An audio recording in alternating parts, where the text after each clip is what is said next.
still will be a matter of policy, well, within the educational system, changing the policies or the curriculum or a total overhauling? The reason why I don't talk about policies is that we have always had the best policies as far back as 1960. So is it the willpower to do it? That is the word. Every government comes and says we are going to improve education, we are going to improve our universities, we are going to invest more, we have UBE, NUC. But when you get into the system, what's really going on? The minister that says this tomorrow, the next day, either nothing happens or something different happens. So you're saying right now we haven't taken advantage of our vast human and material resources? We haven't even started to take it. Most of what is happening, if you take the entertainment industry, is just the grit of individuals. Just individuals who have said, look, no matter how bad this country is, I'm going to make something out of it. That's what you are getting, for example, in the entertainment industry.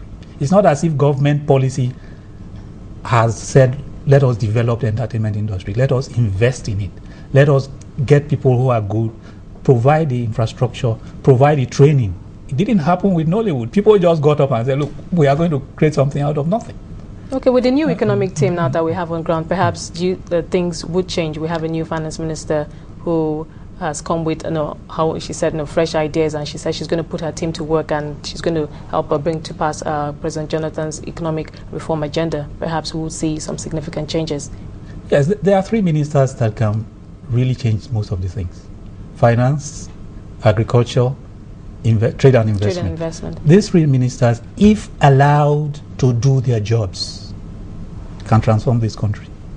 But the key word, if they are allowed to do the job, because there are 3 or 4 ministers out of 35 ministers.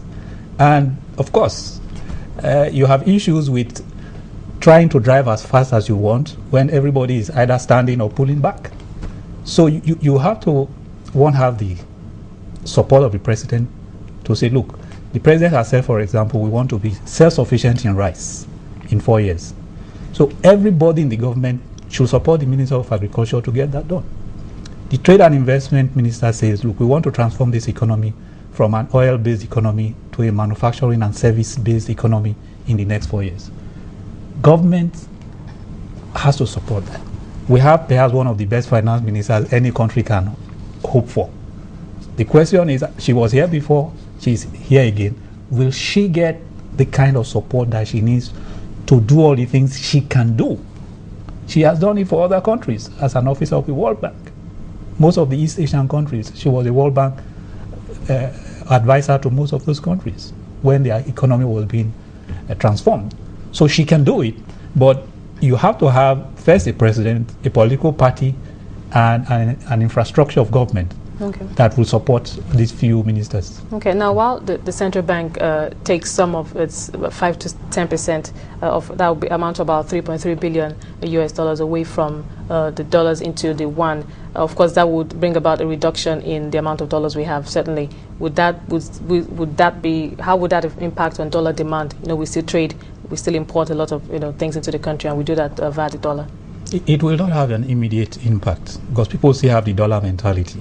You want to import anything, you ask for dollars. But gradually, a lot of people who do business with China, who now know that they can use Chinese yuan, will start to request for Chinese yuan invoices. In fact, all it requires is to get just Chinese supplier to invoice you in Chinese yuan rather than US dollars. That's all it takes.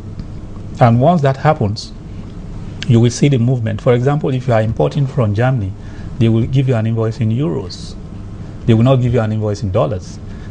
So once more and more Nigerian businesses that import from China begin to get used to the fact that, in fact, you can import in yuan, you are going to see demand for yuan going up and the demand for dollar going up as far as business with China is concerned.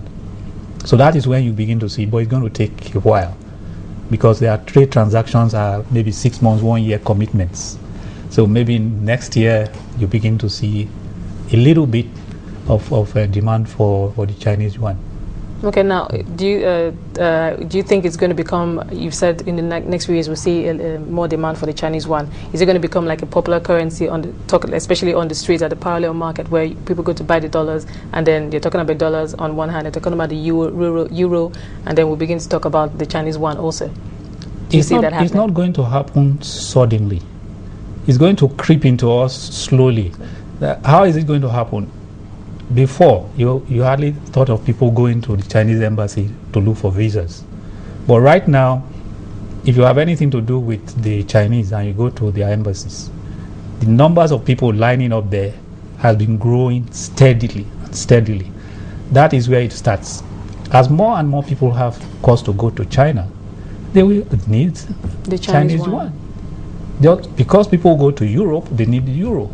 So it's going to creep in slowly but steadily. And that really is why the West is worried. Because the West can see it coming. They can see the influence of the West, the economic global influence of the West coming down. But it's going to happen. It's going to happen slowly but steadily, to the point where 1 out of every 10 person in the street is looking for a Chinese yuan because it's going to China or going to Hong Kong, or going to Taiwan, or all the countries in that region where the Chinese yuan is more in demand than the dollar.